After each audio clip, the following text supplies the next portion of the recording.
Karibu sana mpenzi mtazamaji na mfuatiliaji wa Pepele News kwenye kipindi chetu cha asubuhi ya siku ya leo, tukiwa tarehe 1 Agosti mwaka wa 2026. Taarifa zetu za habari zitakazia kuhusu hali ya usalama mashariki mwa Jamhuri ya Kidemokrasia ya Kongo, na hivyo tutakuwa maeneo ya Fizi ambako hali ya usalama inazidi kuripotiwa kuwa mbaya, huko Baraka ambako maandamano yaliweza kugeuka kuwa ya vurugu na kuweza kusababisha uharibifu mkubwa. Pia tutakuwa maeneo ya juu kabisa ya Fizi ambako vita zinazidi kupiganwa kati ya vikosi vya FARDC vinavyoshirikiana na wazalendo dhidi ya vikosi vya waasi wa Twirwaneho. Na pia tutakusogezea habari zingine mbalimbali kutokea ndani ya Jamhuri ya Kidemokrasia ya Kongo ambako hali za usalama zinazidi kuripotiwa kuwa mloko. Basi endelea kuwa na Pepele News ili upate habari zote hizo. Wasikilizaji wetu wapendwa, acha basi tuwaelekeze katika mji wa Baraka uliopo ndani ya Kivu Kusini, ndani ya wilaya ya Fizi, ambako mamlaka zimeanza uchunguzi kufuatia maandamano yaliyogeuka kuwa vurugu na kusababisha vifo, majeruhi pamoja na watu kadhaa kutiwa nguvuni. Kwa mujibu wa taarifa zilizotolewa na vyanzo rasmi, jumla ya watu 19 wamekamatwa kuhusiana na matukio hayo. Waliokamatwa ni pamoja na askari 12 wa polisi wa taifa la Kongo pamoja na wanachama 7 wa kundi la wazalendo.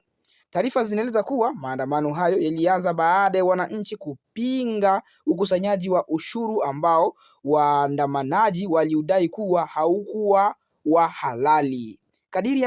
Kadiri maandamano yalivyoendelea, hali ya usalama ilizidi kuzorota na milio ya risasi ilisikika katika maeneo mbalimbali ya mji wa Baraka, jambo lililosababisha taharuki kubwa miongoni mwa wakaaji.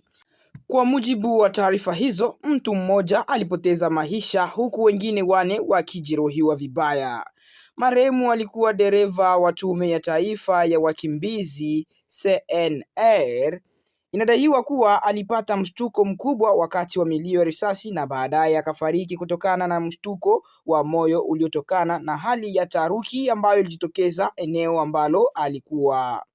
Mbali na madhara hayo ya kibinadamu, maandamano hayo pia yalisababisha uharibifu wa mali. Jengo la ofisi ya DPMR liliharibiwa kabisa na waandamanaji hao, jambo ambalo limeongeza wasiwasi kuhusu hali ya usalama na hatari za vurugu hizo kwa huduma za umma.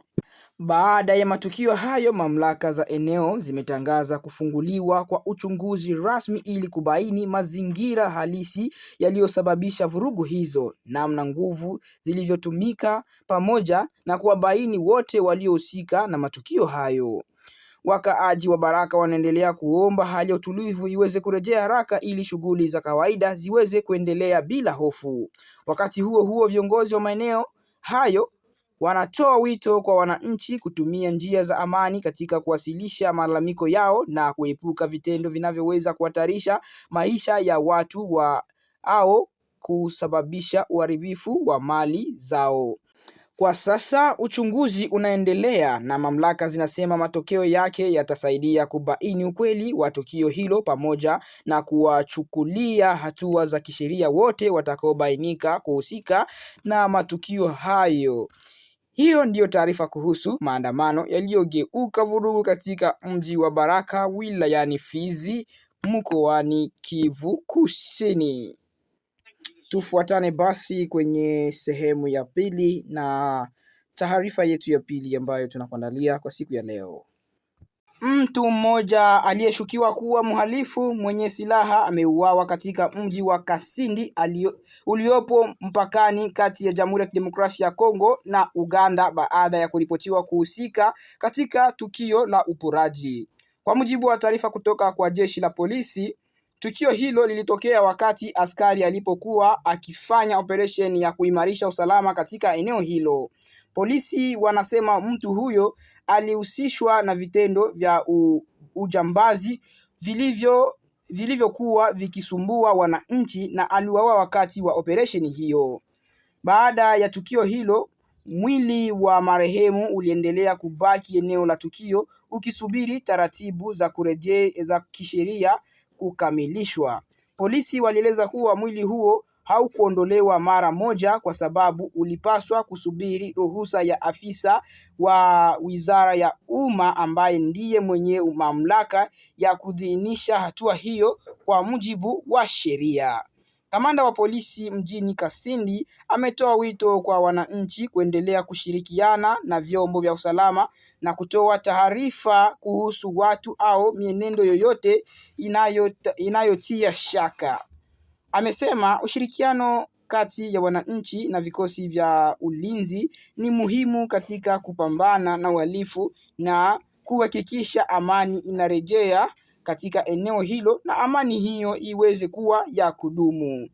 Wakati huo huo, kiongozi huyo amewahimiza wakaaji kutokuficha taarifa zinazoweza kuwasaidia kukamatwa kwa wahalifu, akisisitiza kuwa usalama ni jukumu la kila mtu, si la vyombo vya dola pekee yake.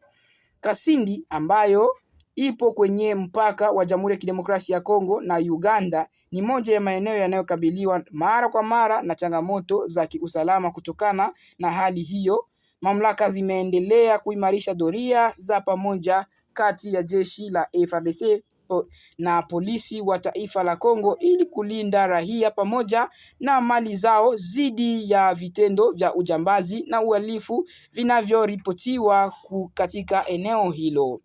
Vyombo vya usalama vinaamini kuwa kuimarishwa kwa operesheni hizo pamoja na ushirikiano na wananchi kutasaidia kupunguza vitendo vya uhalifu na kurejesha utulivu wa kudumu katika mji wa Kasindi na maeneo yengine jirani. Hiyo hapo ilikuwa ni habari kutokea huko kwenye mpaka wa Jamhuri ya Kidemokrasia ya Kongo pamoja na nchi ya Uganda, ambako ujambazi unazidi kuripotiwa siku baada ya siku. Hatimaye tarehe hiyo asubuhi mtu mmoja ambaye ni jambazi aliweza kushambuliwa na polisi na kupoteza maisha. Tuendelee na habari nyingine. Hizo zote zilikuwa ni taarifa za habari ambazo tulikuandalia asubuhi ya leo, tukiwa tarehe 1 Agosti mwaka 2026. Basi hata tukutanane kwenye kipindi cha habari cha wakati ujao.